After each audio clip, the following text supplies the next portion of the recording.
Hey, folks, welcome to Fans of Monsters Personal Reports. I'm going to narrate several reports that have come my way over the years and then allow the chat room to ask questions after each report. So if you're new to Fans of Monsters Radio, please subscribe, like our content, and super chat donations are always appreciated and welcomed. So let's start off.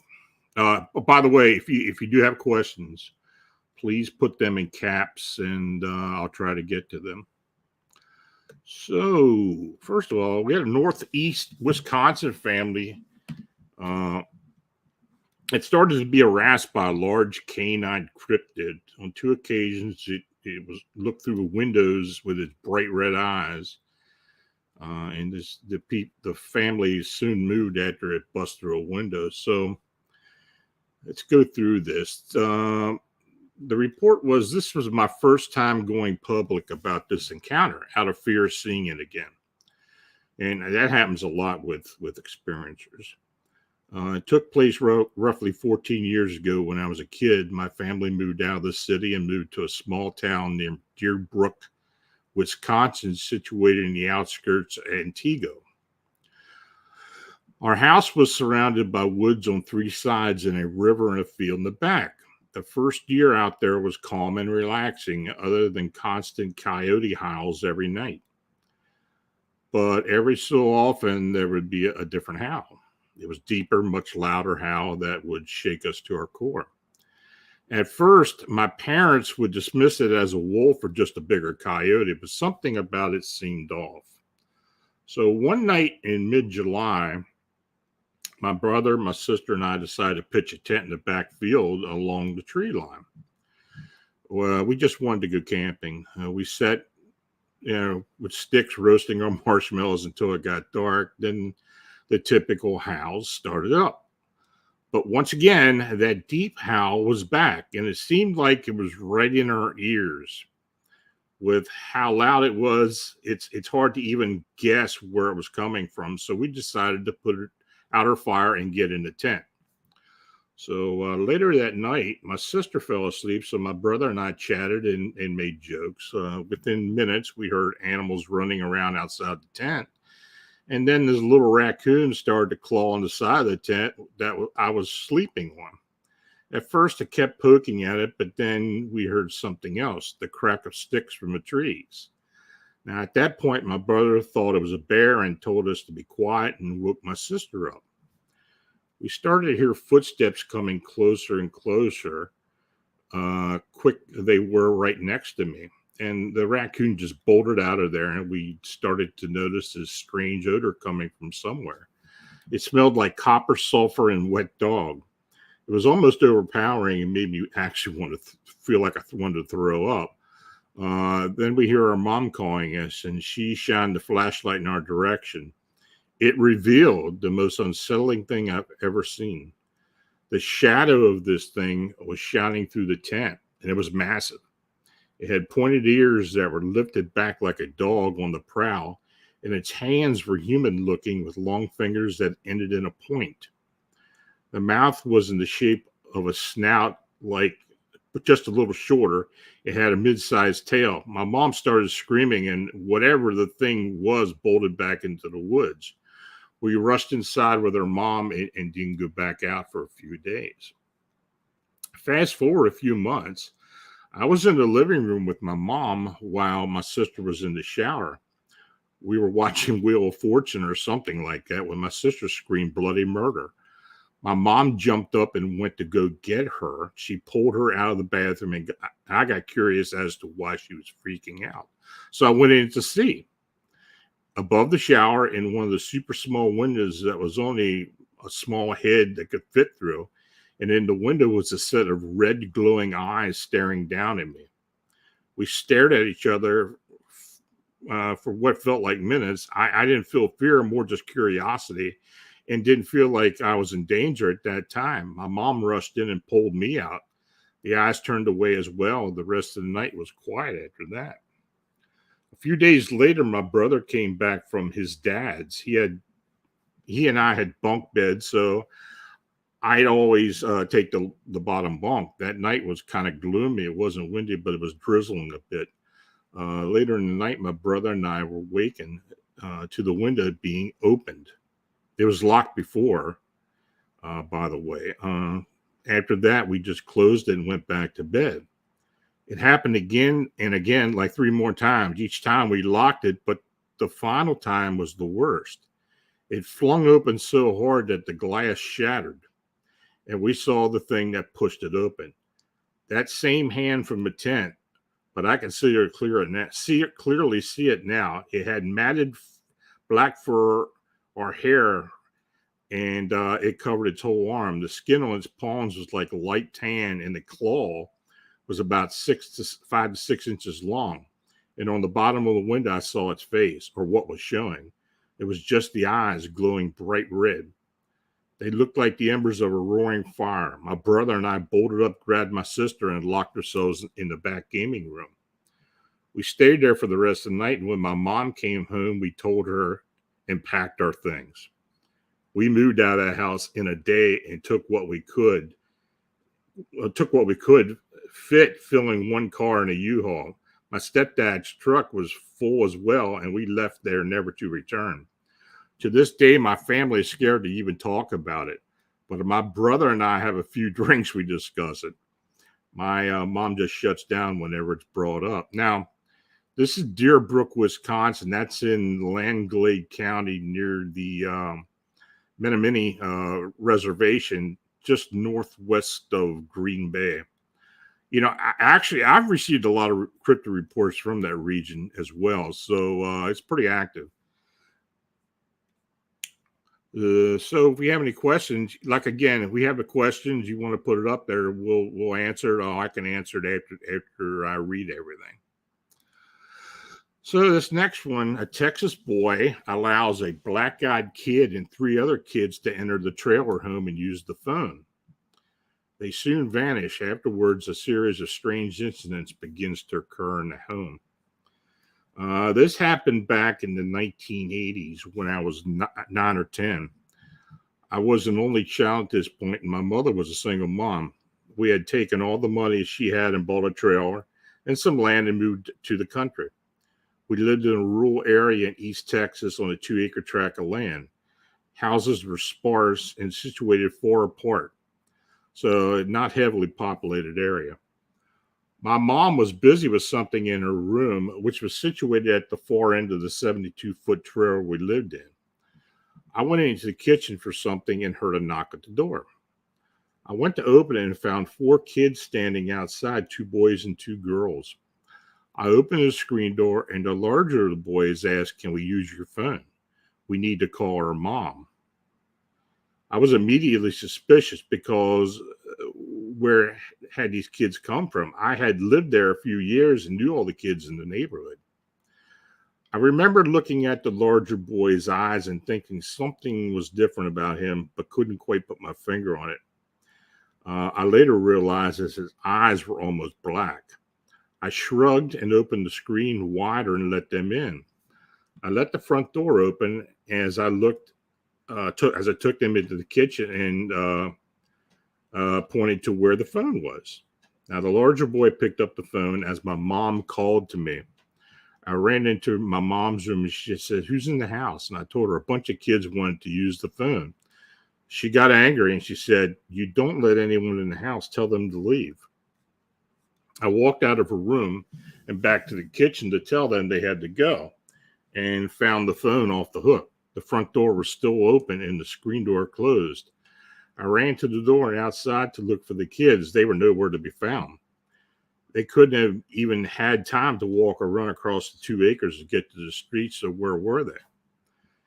After that happened, life was super weird. Mom was always getting sick and unable to find sustainable work. She became heavily paranoid and got into damaging relationships with men. The weirdest occurrences were when she didn't have the ability to pay the phone bill, so the phone company would come and disconnect the phone. However, we were still getting phone calls. I rarely even answered the phone, so when Mom told me this, I was skeptical and didn't really believe her. Then one day she was busy outside and the phone rang. As I answered it, I heard a woman say hello on the other end. It sounded like my aunt. That it was just all static. My mom came back in and I told her what occurred. She went to the neighbors and called the phone company and asked them to check the line that our phone was ringing. They came out, inspected the line on the pole, and came inside, told my mom, there's no way you're getting phone calls. The line's completely disconnected. It's cut at the pole. This happened constantly, even after mom moved the trailer to another city. In that city, we had failed to pay the bill again, and the phone was disconnected. But we kept getting phone calls that ended in dead air or strange voices and static. The linesman told her the same thing, that there was no way our phone was ringing, but yet it did.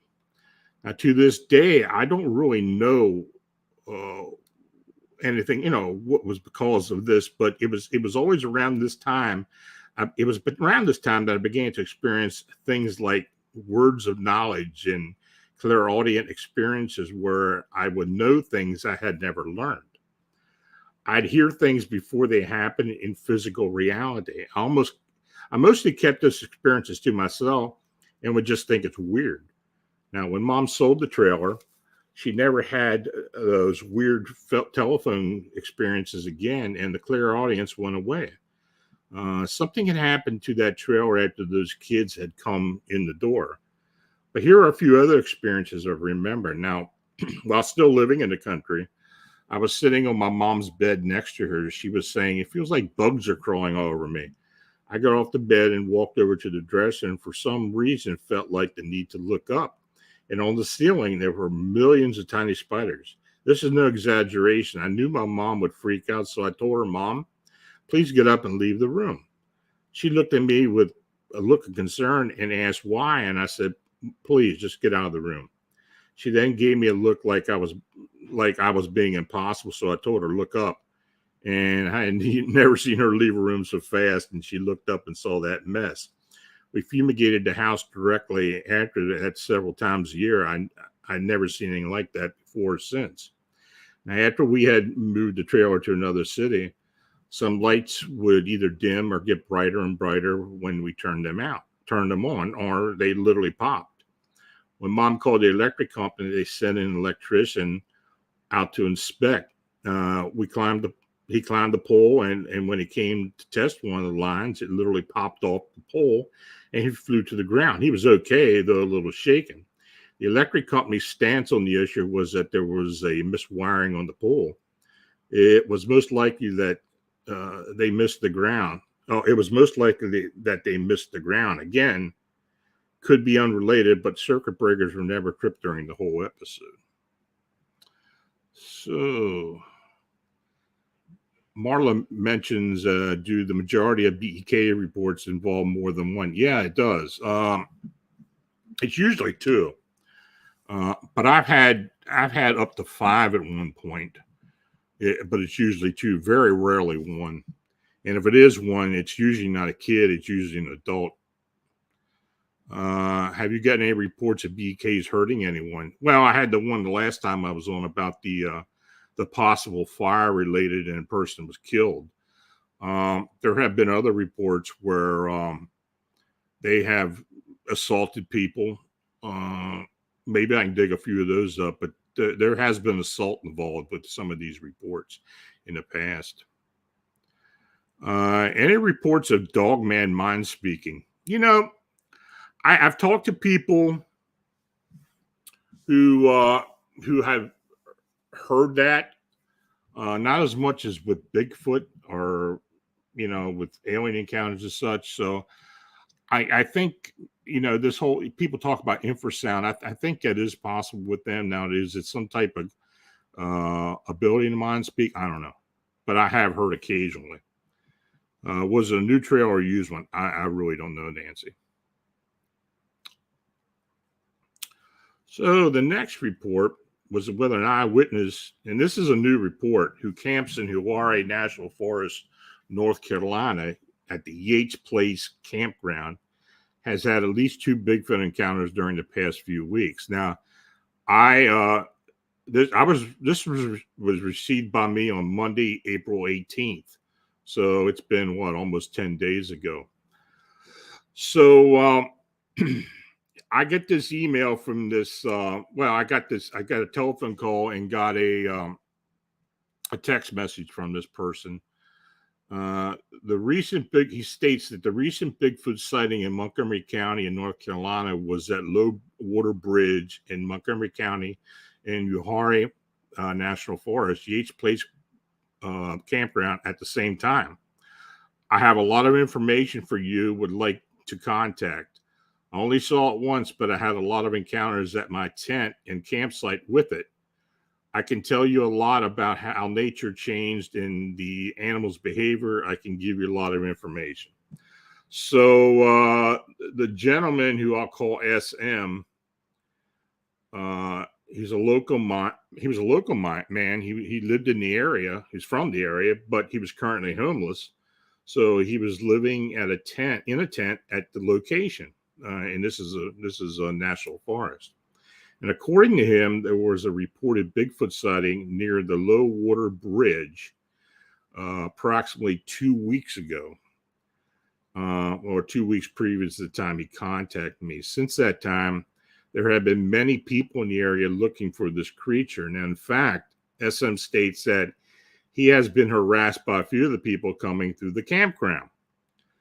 Apparently what was going on after there was a report made, and a couple of these Bigfoot hunters were coming in there and creating a ruckus with some of the homeless who were in the campsite, or even the people who were actually camping there. So during the period that SM had resided at the campground, he had witnessed a male Bigfoot near his tent. He described it as 6.5 foot tall, black in color, muscular, but not bulky. It occurred near his tent when he was at his campfire at night. It slowly approached SM and growled. SM yelled at it, but the Bigfoot stood its ground.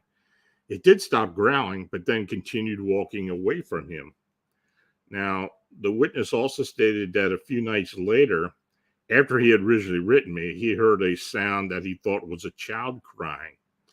He looked out the tent and witnessed the same male Bigfoot holding a small juvenile. It stopped for a second, then it continued on its way. The stream below his campsite is currently active in the early evenings. He has witnessed possibly another Bigfoot drinking or washing. There have been several dead feral hogs found scattered around the vicinity over the past weeks. Also, a dead calf was found nearby. In all cases, there was no predation, mutilation, or weapon markings. The witness seemed to be of sound mind and believable. SM states that he keeps his campfire high at night and sleeps during the day. Now, I'm continuing to monitor these incidents, and I'm trying to get somebody on the team, or if I had to go on the outside to get somebody to go to the location to check it out, maybe talk to the witness. But we'll see. If I get any follow-ups on it, I will post it. Okay. So I got another one here from a Central Florida woman who encountered a dark 7-foot-tall owl man while walking her property near a conservation area. Since then, she has been vigilantly watching out for subsequent appearances. She states, one of the accounts that I recently heard while listening to YouTube nearly caused me to crash my car. It was a story about a sighting of a large humanoid creature wearing what appeared to be a black cloak with an owl's face in the Central Florida area. It was a heart-stopping moment. And now she said, I'll tell you about my encounter of a similar entity. It was an afternoon late May of this year, which was 2001. I remember it was later in the afternoon, early evening, but it was slightly overcast and gray days, so you can't tell from memory if it was dusk or early. I live near a nature conservation area in Central Florida. My husband and I were very fortunate to find our property, ample acreage, heavily wooded to the point where we cannot even see our neighbors or any lights from other homes. We lovingly call our home the swamp.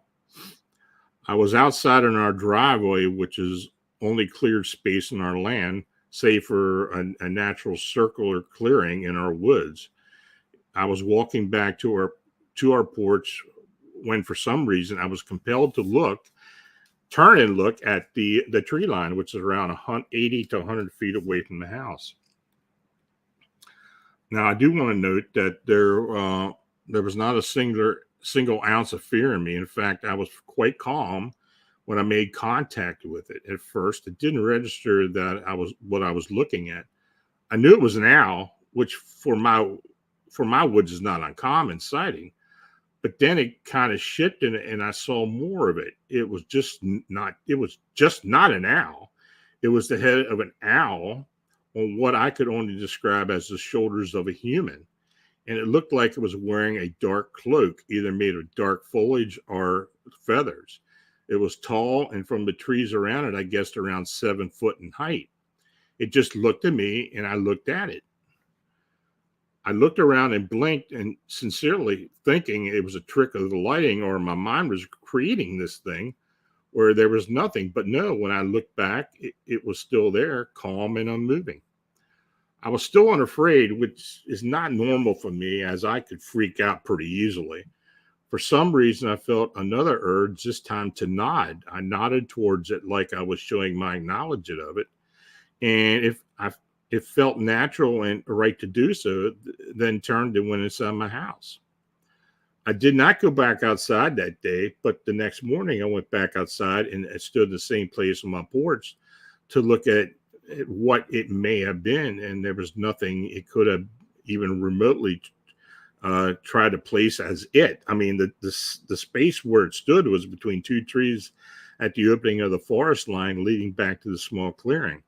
There were no low-hanging branches, no large leaves, no anything that could trick myself into believing that was what I had seen. I have not seen it since. I did some mild searching on the internet, but found nothing even remotely close to what what had happened and what I'd seen until the day when I heard that story about an hour ago. Does anyone know what this might have been? Has anybody else in the Central Florida area ever seen anything like this?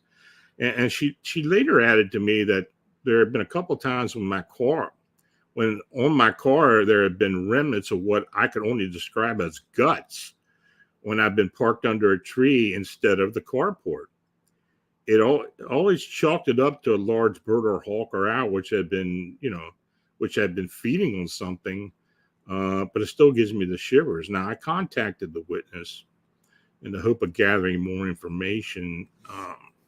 This was in the area of Green Swamp Reserve in Polk County. Now, there have been unexplained winged humanoid encounters in that region previously, namely gargoyle-like flying beings. The natural owl species known to inhabit the area are not conducive to the description in the account, the largest being a great horned owl. So, honestly, we have had winged being sightings, large winged being sightings in that area before. So maybe this was just something the same. And that's what I told the witness. I said, I don't know exactly what it was they saw. So who knows? But we do get a lot, we do get a lot of accounts like that. I got another report here from a Wisconsin witness who describes his encounter with a bizarre creature seen digging in his mother's garden. After several minutes, it stood upright. He referenced drawings of the Beast of Bray Road. He states, I will caution you that I know what I know sounds crazy when I tell this experience, but this is the God as my witness, right hand to God truth. This account takes place a few miles north of a little town called Caroline in Shawano County in north central Wisconsin. It happened during the summer of 2002 when I was 15 years old. I lived in a small dairy farm that had about 80 acres behind the farmhouse. Butted up against our land was the neighbor's property that was mostly wooded. But there was a small pond that went through both our property lines. Now, of course, being 15, I was free to move between our property and the neighbors freely if I didn't bother the cattle or whatnot. I was usually out there with my little 22 or a pellet gun, just, waiting for something to move.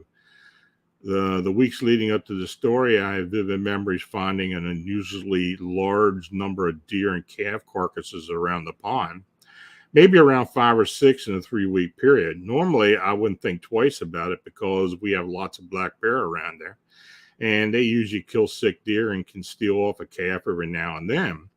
Whatever the case, I didn't raise my suspicion until about the beginning of August. Now, my bedroom was on the second floor of the house, and I had one window facing out back towards our land. Now, looking out the window, the right plot was most straw, and the left plot was corn. The fence dividing the two fields started out at the southern corner of our house. So, simply put, you can see both fields clearly from my room. Now, under my window was a small backyard that was kind of cut into the hayfield where my mom had a rather large garden. Our house was built about 1920, and we didn't have air conditioning or anything like that. So during the summer, I usually slept with my window open and a small fan running in my room. So one night I was woken by a strange sound outside. It sounded like the rooting of a pig. At least that's how I remember it. I don't remember the exact time this happened, but I think it was probably around between 11 and 1 o'clock. As I laid in bed listening to this weird rooting sound that was not too far outside my window, I started to think that this was odd because my family had never dealt with hogs, or neither did any of the neighbors. I honestly can't remember the time where I'd ever seen a feral hog in our area, nor have I ever heard anything like this or anybody else seeing it or hearing this. The more I thought about it, the more weirded out I got.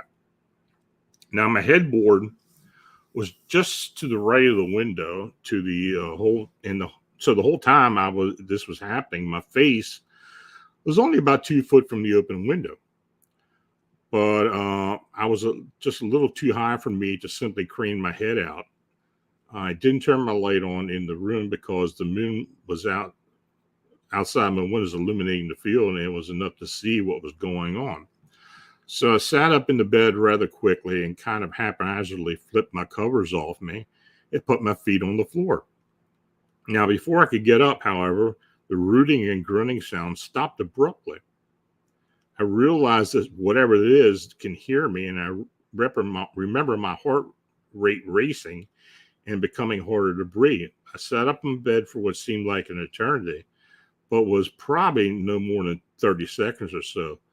Slowly, the rooting and grunting sound started again, and eventually went back to as much fervor as it had, when it woke me up. Convinced that this thing outside had forgotten about me, I slowly stood up. So what I saw next has literally haunted me for the past 20 years, and the memories are still as vivid as the day this happened. I remember it was with utmost clarity and detail. I slowly stood up, making sure not to creak any of the floorboards as best I could. I only had to move forward a few feet to gaze upon the spectacle outside.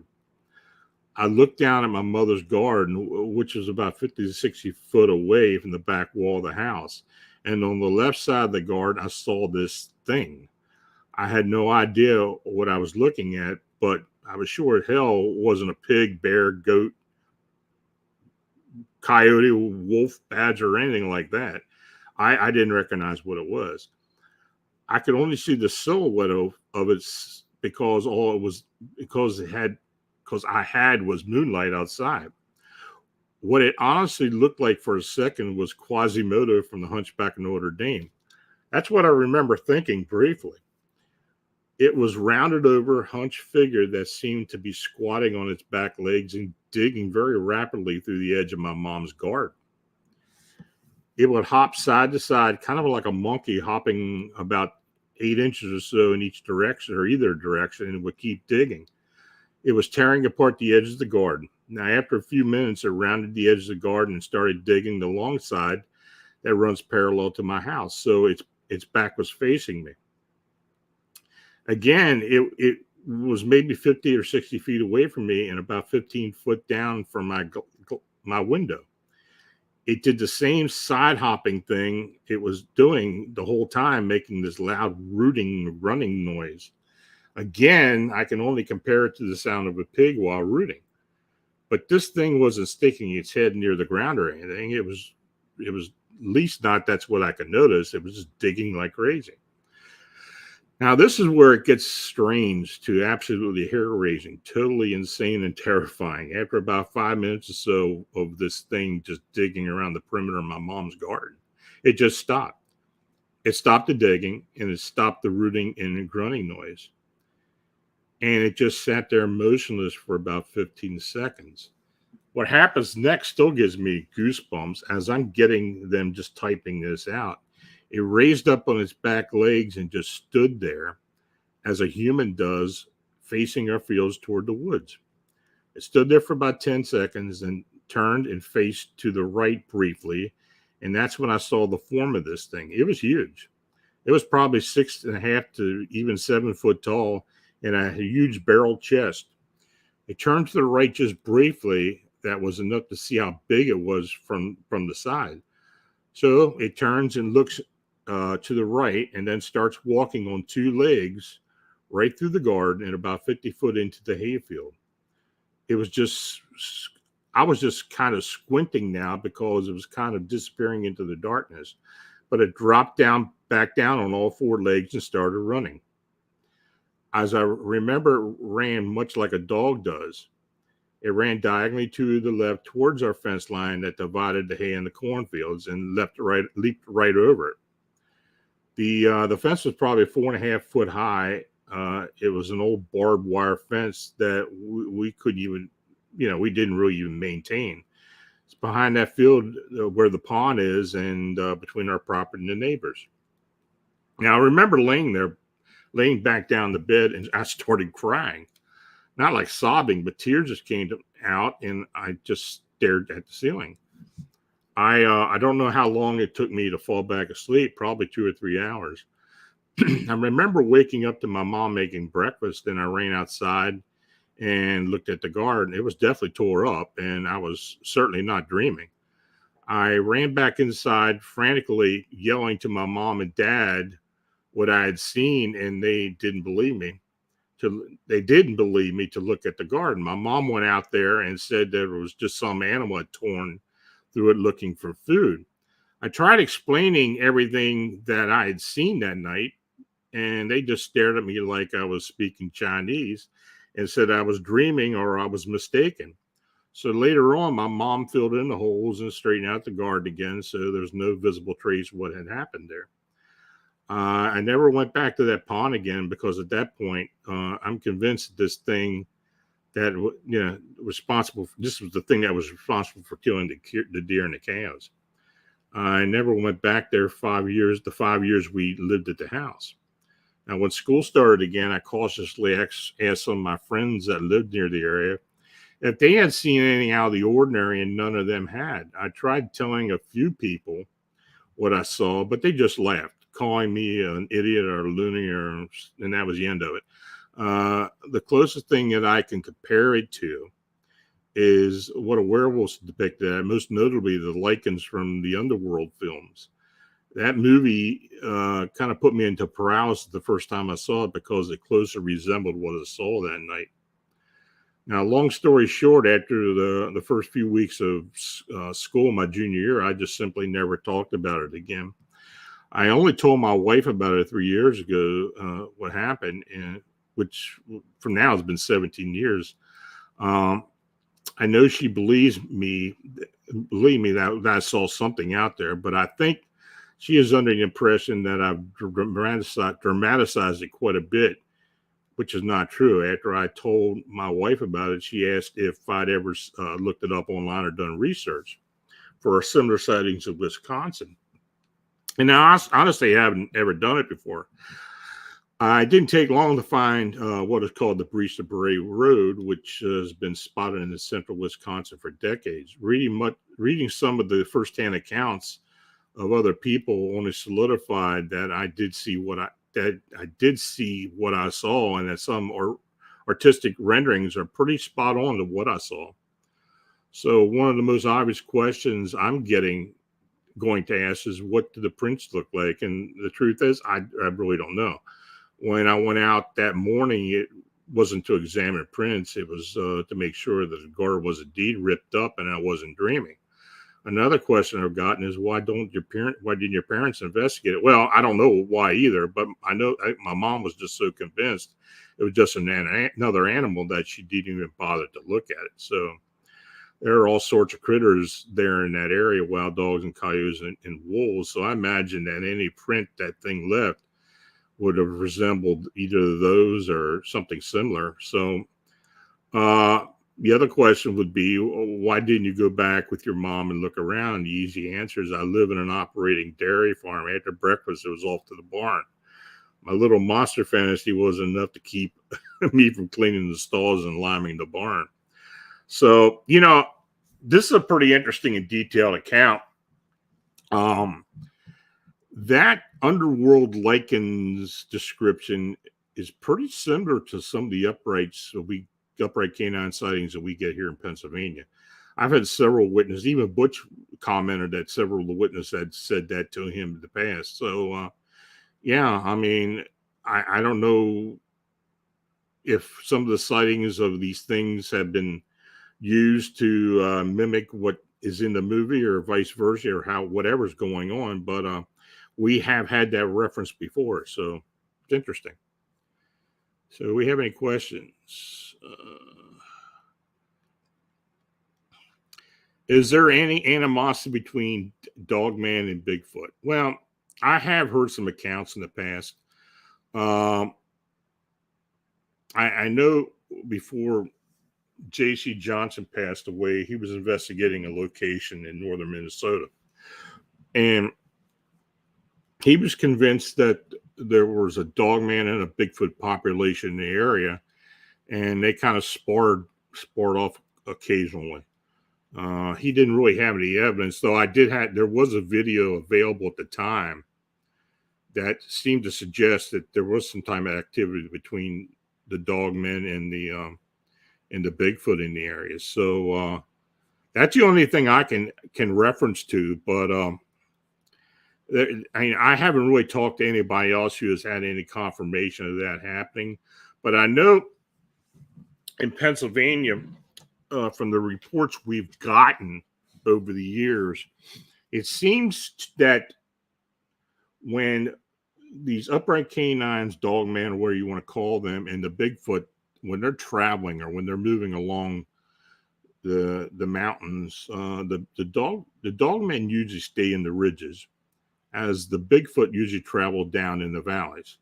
Now, is that just because it's more convenient for them, or they try to stay away from each other? I don't know. I've never been able to answer that question, but it seems that does occur. So yeah, I don't know. I don't know if they spar off with each other or not. So this is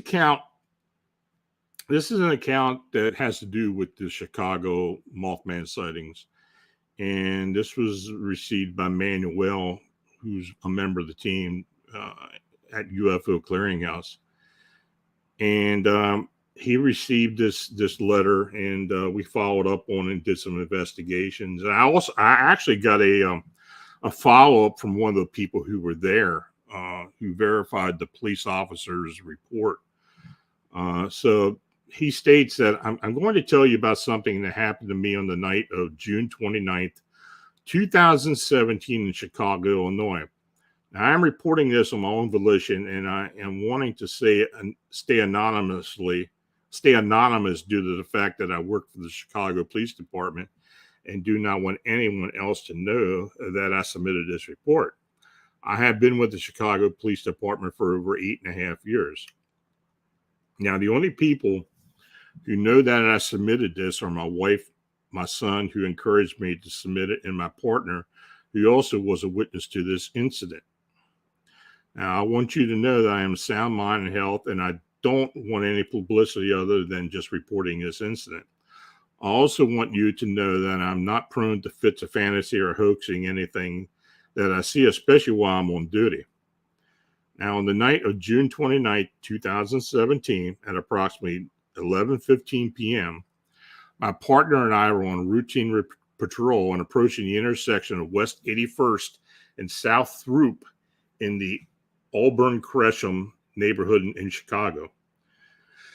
We were flagged down by a group of people who were pointing up to the top of an apartment building that was on the corner. We pulled over and they immediately started telling us to look up at the building.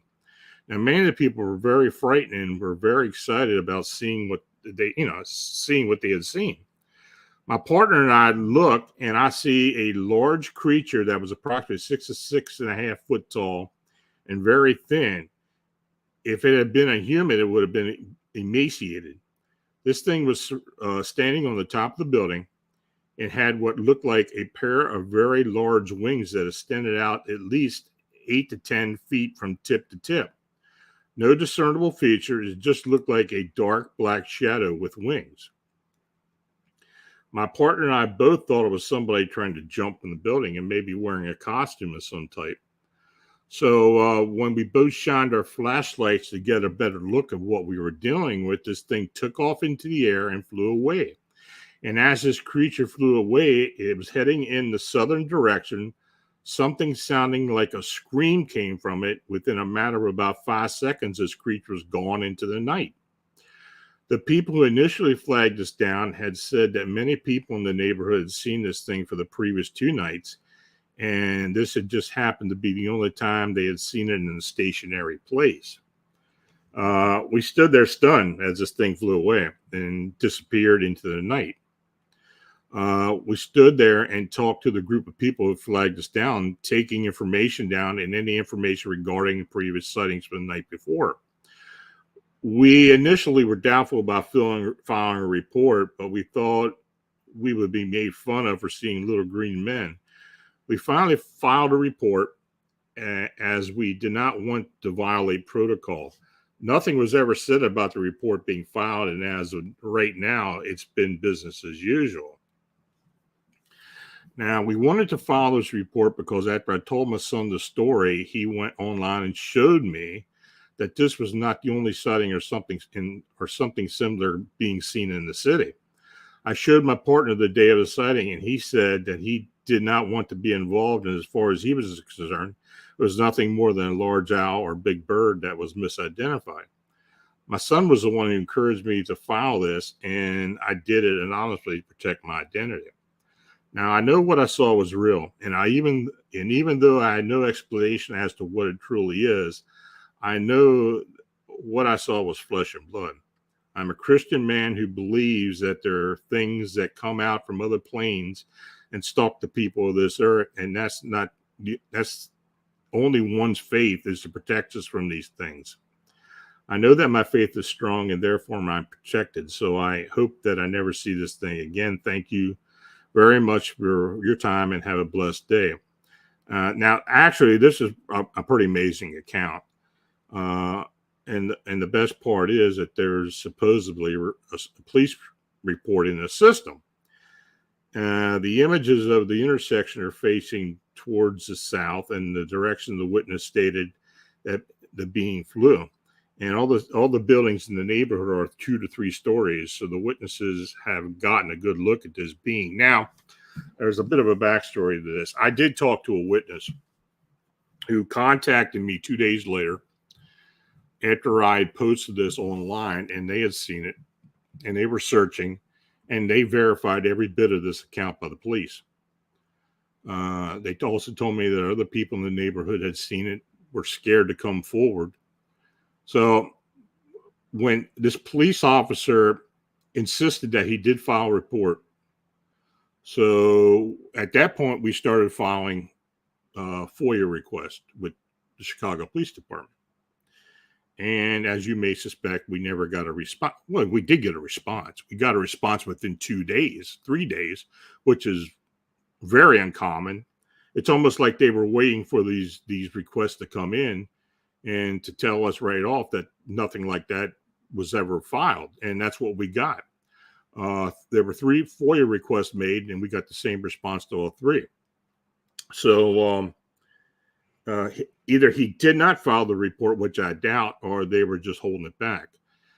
We have never had any cooperation with anybody associated with the city with these investigations. The police department stays absolutely away from it. I had one witness at one point at the Ohio Street Beach who had seen one of these winged beings, who worked in the mayor's office, and she told me that that she did not want to getting out that she worked there and worked for the mayor, but we were not going to get any information from anybody in the city, which turned out to be true. We have never had any cooperation whatsoever from anybody associated with the city of Chicago. Even the security companies that have cameras and such at certain locations where sightings have not been cooperating, have never cooperated. It's a private company, so you just can't put a request out or try to get them to show you or tell you anything. They just haven't cooperated at all. So that's kind of where we're left at, unfortunately. And I understand what people get upset. Well, all the cameras around this and that. Why don't you have some verification? Well, we have tried, quite honest. And we just not have been able to get anything.